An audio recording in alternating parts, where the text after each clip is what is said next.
This is Hidden Killers Live with Tony Bruschi, Stacey Cole, and Todd Michaels. You know, for months, the big question has been how directly involved was Donna Adelson in the plot to kill Dan Markel? Was she just a manipulative mother sitting in the background, or was she the one steering the ship? Now, the testimony that we're about to go through doesn't leave much room for doubt.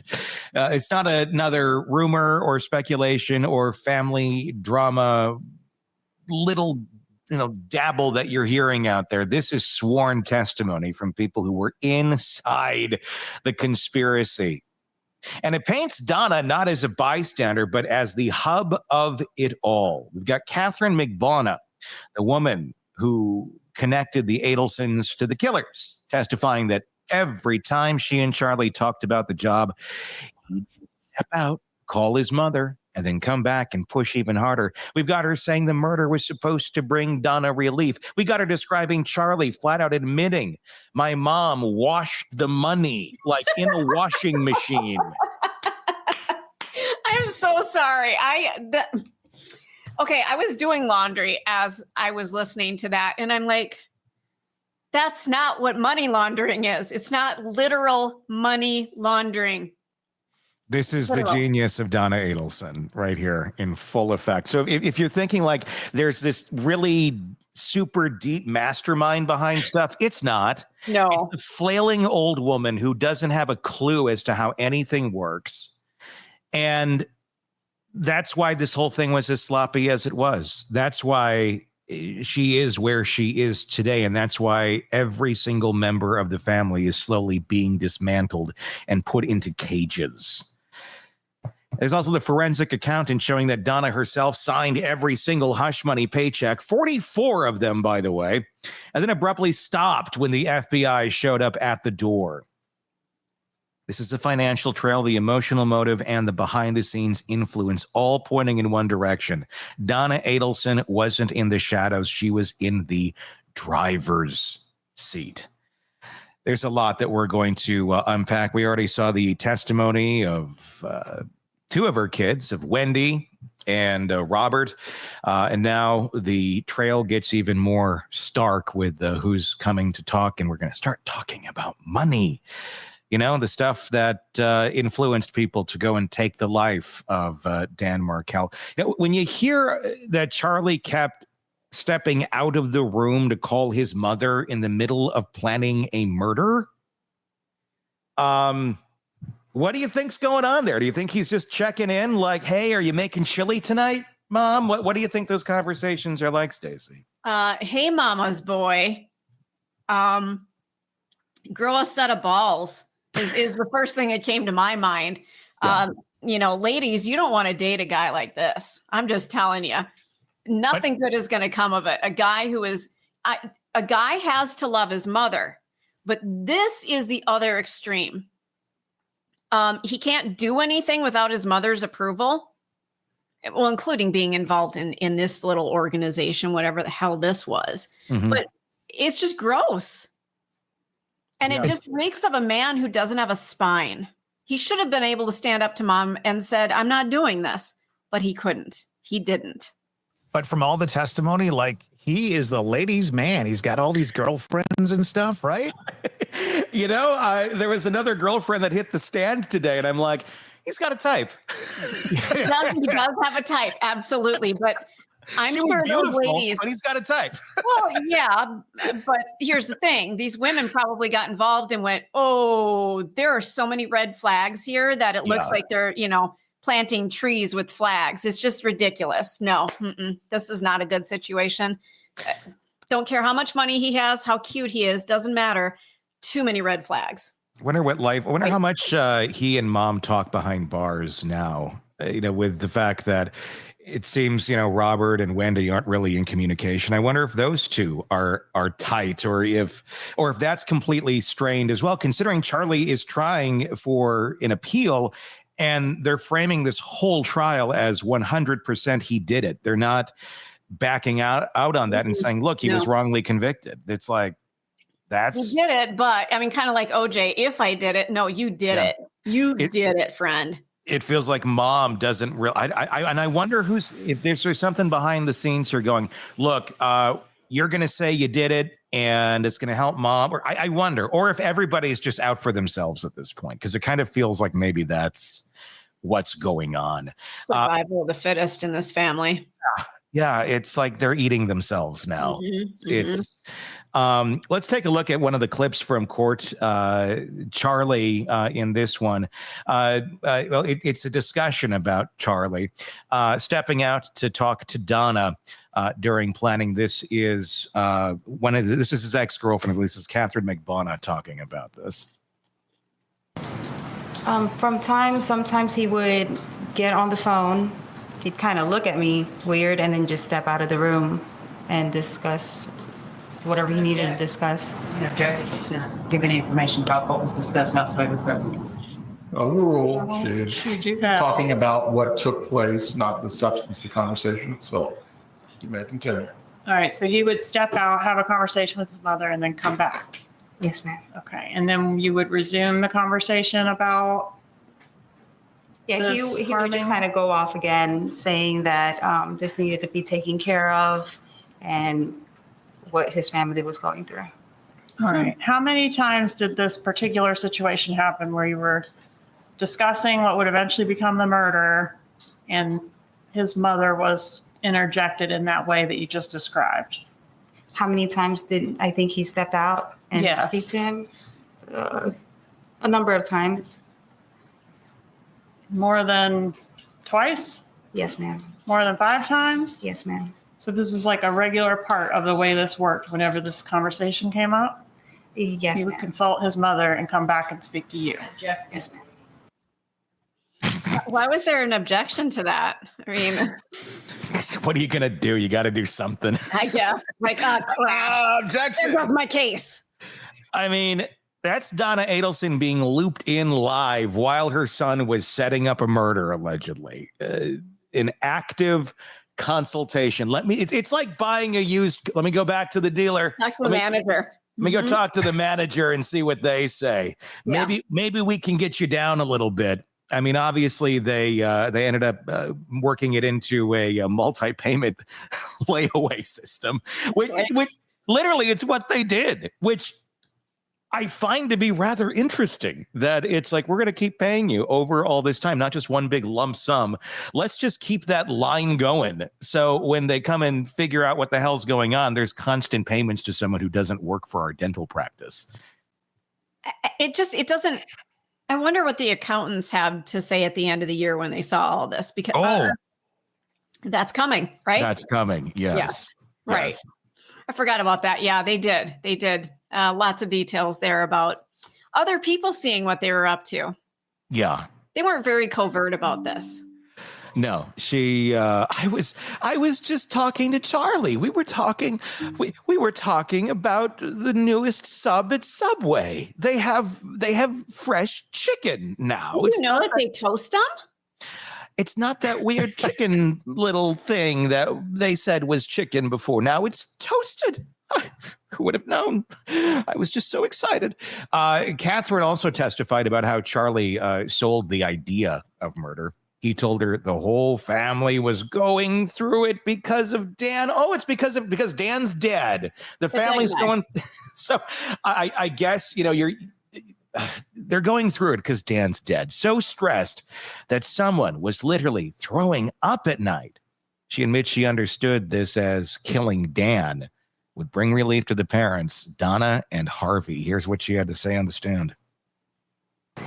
Well, through the course, he was just mentioning that his parents were going through it, that his sister was going through it, that he basically painted a bad picture of Mr. Markel. And since he knew that I was going through stuff with Sigfredo, I was like sympathizing with his sister because I know how it feels to go through.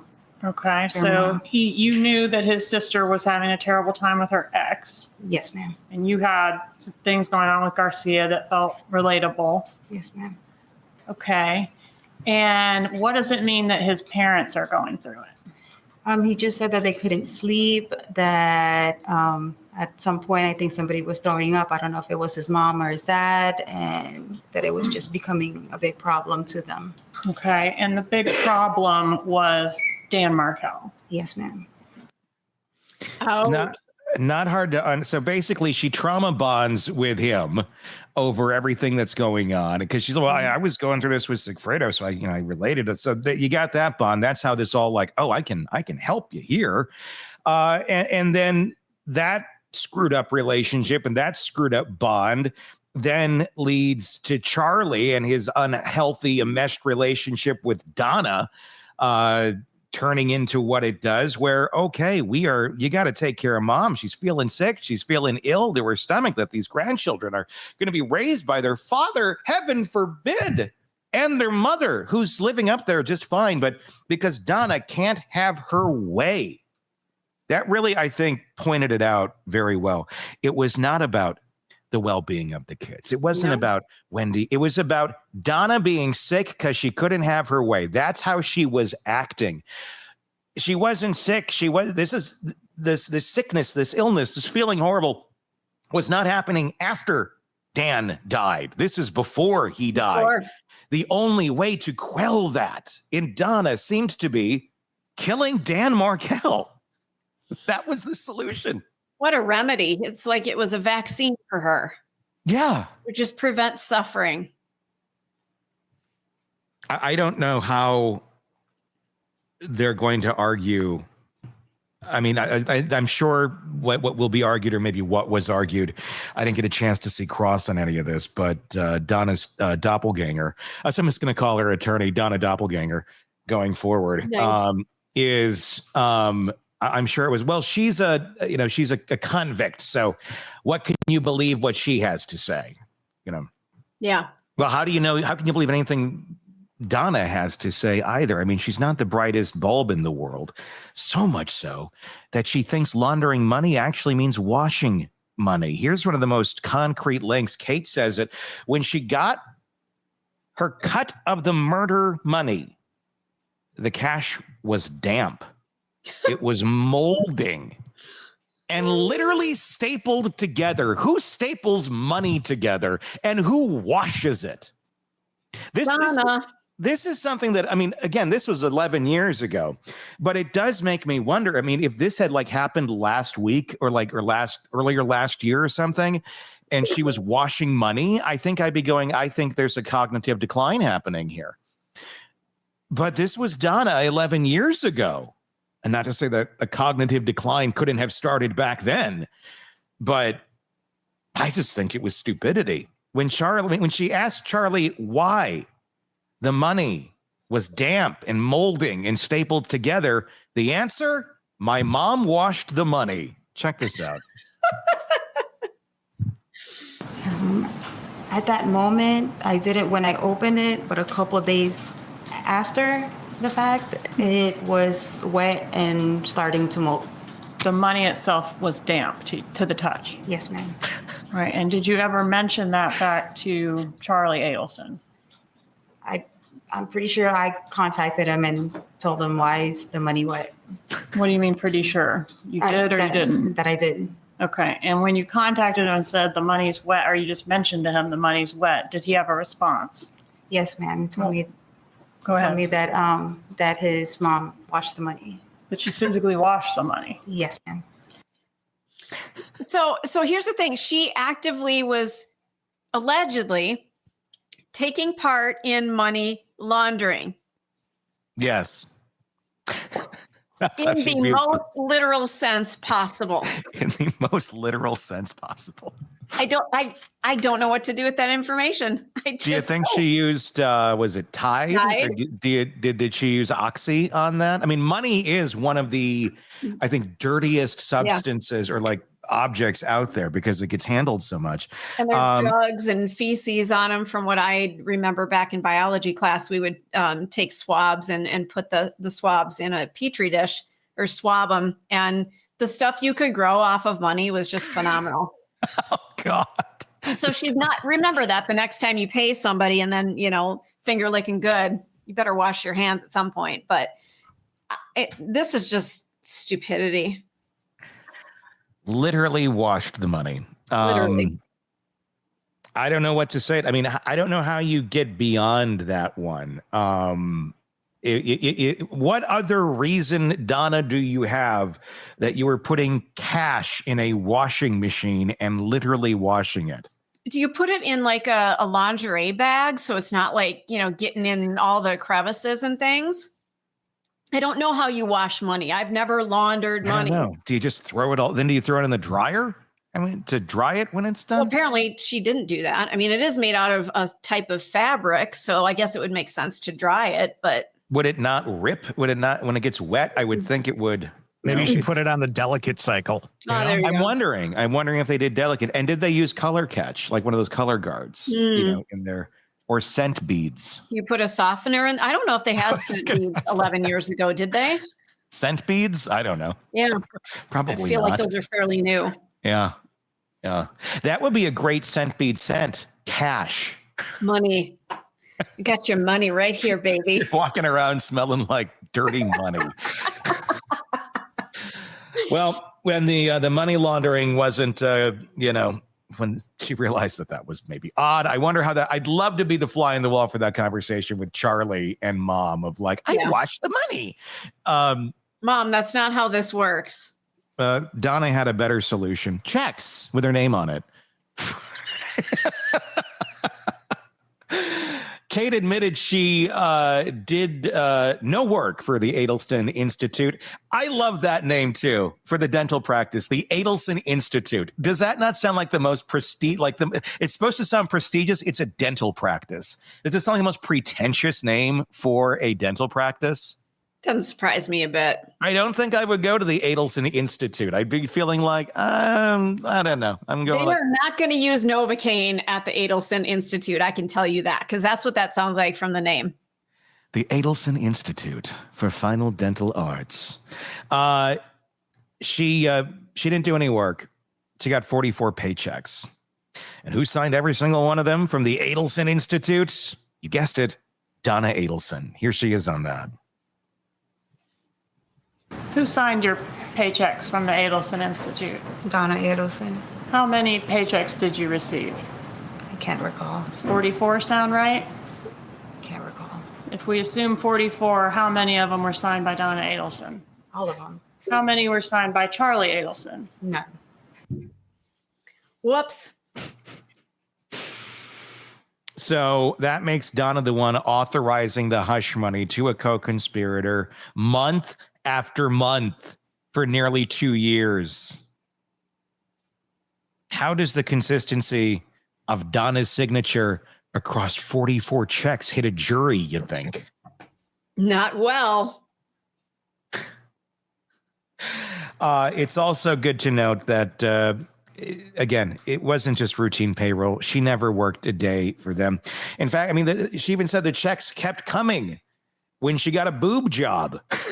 Just as more evidence of, I did this and I still kept getting paid, and I obviously couldn't have been doing any work for them. Wow. She's spending the rest of her life in prison because of her unfortunate interactions with Charlie Adelson. There was another person who took the stand, Mary Hull, forensic accounting.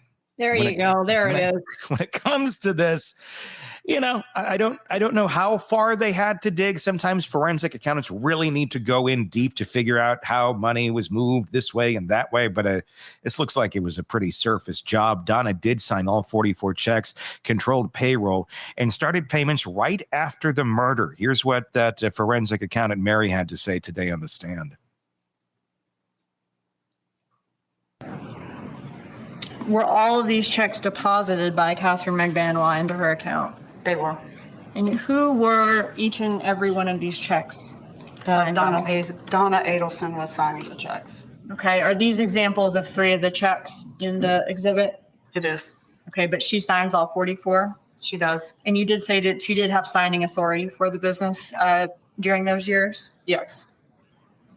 In addition to signing these checks for Magbanua, did Donna Adelson also sign all the other checks to the Adelson Institute employees, their front desk people, their hygienists, the dentists, all of the people who work there?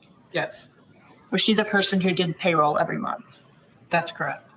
And looking back at the summary, you mentioned that Harvey Adelson was listed as manager again in October 2nd of 2015. Looking at this chart here, would that be just between number 26 and 27 there? At that point, he would become manager again? Yes, Okay, but all throughout the rest of the time he worked there. yes, Okay, so about 3/4 of the second chart we see, Harvey Adelson was manager during that time that's right. for all those checks that were written. That's correct. And for both of those charts, Donna Adelson had signing authority. Yes, Who else had signing authority at Adelson Institute when these 44 checks were written? there would have been Charlie and Harvey and her. When you reviewed the phone records in this case, did Donna Adelson manage more than just the money at Adelson Institute? Did she also manage a lot of personal details of Charlie Adelson's life? Yes, Would she often book his travel as far as his plane trips, his hotels, whenever he wanted to take a trip? yes, Would she remind him regularly to pay this bill on time, pay that bill on time, transfer this amount of money to this account? She helped him with all of his money. yes, Did she kind of run his life, so to speak, as far as helping him keep up with the details of all of his day-to-day needs? yes. When was the first check issued to Katherine Magbanua here, looking at the summary? The first check that shows up in her account is October 8th, 2014. Okay, what was the date on the check? Meaning the date that you're assuming that that's the check, that's the date that it's written. Right. So the date that was on the check was September 17th, 2014. Okay, and was that almost 2 months to the day from the murder of Dan Markel? It was. Was that, I guess, about 3 months after she asked to be employed by Adelson Institute? Yes. Pretty clear timeline here. Dan Markel killed in July. Within 2 months, Donna is signing fake payroll checks. The woman, well, set it all up.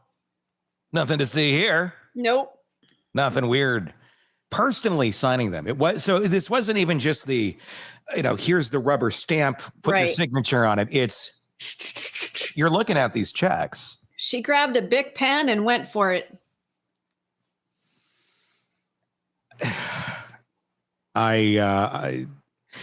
I don't know how you argue this other than she was extremely irresponsible with their finances. And well, she just signed whatever she came, whatever they said, she signed. No, this isn't equivalent to, oh, how'd you get the black eye? I fell down the stairs, and we all know what really happened. Mhm. This was out in the open. Yeah. She was just doing this. There's nothing clouded about this. It's very straightforward. Mm-hmm. I mean, as soon as the jury gets this, we might as well just stay perched at our desks. I'm very interested to see what type of defense she's going to raise. I'm wondering if this is going to be one of those trials where there is no defense raised, where it's just we're gonna rest, Your Honor. we're gonna rest. We got nothing here. Yeah. That happened in several trials that I was very surprised by. I mean, that happened in Karen Reed. Yeah, it did. It happened. There was Diddy? one other. Diddy, it happened as well. It worked for Diddy. Yeah, it did, didn't it? It worked for Karen. I don't think it's going to work here. I don't think it's going to have the same effect. No, I don't either. A little bit different climate. Little more damning here to rest. But the arrogance, though, I could see that making Donna say, "Yeah, we're going to rest. I think we did it good. I think we did a good job, doppelganger Donna. I think we'll sleep well tonight on our 0.5-inch air cot in the in the jailhouse. Here's another interesting piece, and this is another piece of testimony that just, again, points to Donna in all of this. All of this. She's going to testify here about Katie's paychecks and when they stopped. They stopped April 19th of 2016. The very day the FBI bump went down when undercover agents confronted Donna. What a coincidence. Let's take a look.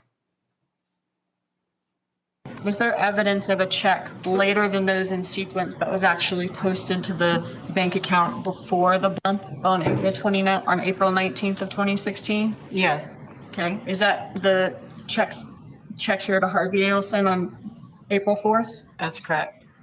And that would have been before the bump, It would. but after in sequence of Magbanua's checks? Yes. So is it possible, given the sequence, that Donna Adelson stopped writing Magbanua checks after she was approached by the agent during the bump? It appears that way. Could you have any more? It's like Brian Koberger turning off his phone as he goes and murders 4 college kids. Yeah. Like, okay, we better turn off the hush money quickly. That might not look good. Oh, we're already 44 checks in? That's her response to the FBI pressure there. I don't know. I don't know how they're going to explain any of this away. I think I've run out of every possible, like, well, here's a road, there's a road. I don't know what roads are left. Can you imagine being Can you imagine being Donna Doppelganger and leaving the courtroom every day going, "Oh my God." Well, she's still going to get her money, right? No, but And Donna Doppelganger wasn't even a defense attorney. She was a judge who was kind of forced to step down too. I gotta do a whole story on that one. I was working. I didn't do it yet. I was working on it the other day, and then I don't know. I got distracted. there's reports that she faked having cancer to get, people to feel sorry for her. The judge? Yes. Jesus. Donna Doppelganger. Unconfirmed report. Oh my God. Wow. That's fucked up allegations. So Wow. I'm going to say it kind of feels like 2 peas in a pod over there. Maybe that's why she was the perfect attorney for her, because they could relate. They probably sat there and went, in different circumstances, we could have been best friends and go out for coffee. It's probably the only friend Donna has left. Well, yeah. And Donna is someone who, if given the opportunity, I think if you had a younger Donna, she would have tried to represent herself. Yeah, well, she's along the same lines as Lori Vallow. And that's why I think she picked this woman. There's that undeniable resemblance. I'm sure Donna doesn't see it at all. No. And the personality, all of it. I mean, yeah. Well, I got to do a piece on the judge or on the defense attorney, because that's messed up. I'm really curious more about what happened there. Why judges normally aren't forced to resign. They or step down. They all retire. Yeah, and that was like 11 years ago. To come out of retirement for this one case. I mean, how does this work? I think so. I think it was like, I can help you, Donna. I gotcha. I don't know. I don't know the short answer to that question, but I think so. Again, I got to do a little research on that, so I don't want to say anything that's wrong. But that's just a whole interesting case study in itself. The 2 of them. You wonder if she took it just to be in the spotlight, in the limelight. Yeah, that would be total Donna Doppelganger, wouldn't it? Very much so, yeah. Like, I get the spotlight. I look at me. And completely oblivious to how she's coming across to everyone. Talking about the Skypes. I don't know if you know about this fangled thing that people talk to on the internet. Like, this is her opening arguments. How dumb you are. How out of touch you are with modern society for the last 25 years. That's not a good hand to come out of the deck swinging with. That's just not, yeah. So there's Donna. And That's the damning Donna report of the day. Let us know in the comments section what your thoughts are. Is there any way out for Donna? Is Donna innocent? I've yet to really see a whole lot of pro Donna folks. Has anyone seen a pro Adelson person anywhere? I don't know that they exist. They're not outside the courtroom protesting. There's no signs. There's no bullhorns. There's no playing whatever games they were playing outside the courthouse. None of that's going on for her. At the end of the day, I kind of feel bad for Charlie and all of the kids, really, because it was manipulation. And with this type of manipulation and with this type of grooming, basically, of what she did to her kids. I mean, everybody parents their kids, but parenting is basically a version of grooming. You're trying to do it in a healthy way, so they go and be healthy young adults. But the way she raised her kids or groomed her kids, it was totally insane and abuse. And these kids, they didn't have a chance when they got out to be adults. I mean, the fact that Charlie's still sitting there and mommy's planning all of the travel. He's such a man child. I mean, you're an adult, you're running a dental practice, and mommy is sitting there taking care of all your bills because you don't know how to fill it out for the water company and the electric company. And when you need to go and get a Priceline hotel, mommy's got you there too. I mean, what a pathetic human being. My God. I nailed it earlier when I said the man didn't have a spine. It's one thing to include your family in the family business, maybe to give them a little financial push, but it sounds like she was so intertwined in him that it wasn't just a double helix like DNA. She was literally attached to him. He didn't have a spine, but here's why he didn't have it, because for the previous 30 some years of his life since birth, she was sitting there, with a surgical tool ripping out that spine year by year until when he finally became an adult and he's supposed to go fly, guess what? He can't do shit. He can't fly. I'm here for you, honey. I got your back. And she's propping him up, propping Wendy up over here.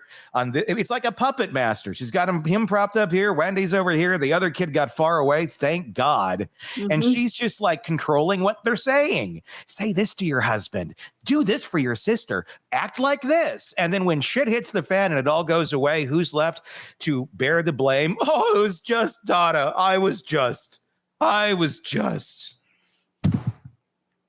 monster bitch. Yep. Your thoughts in the comments section, wherever you are downloading podcast or on YouTube, and wherever you're downloading podcast, press subscribe so you don't miss any of our coverage of this case. All the testimony from everybody that was out there today. It's on our YouTube channel. It's on our podcast feed. So go ahead and binge away on this one. It's a real fascinating one to get into. This is one that I'm not finding boring at all. So go check that out. Until next time, for Todd, for Stacy, I'm Tony Bruschi. We will talk again real soon. Want more on this case and others? Then press subscribe now and don't miss a moment of true crime coverage from Tony Bruschi and the Hidden Killers podcast.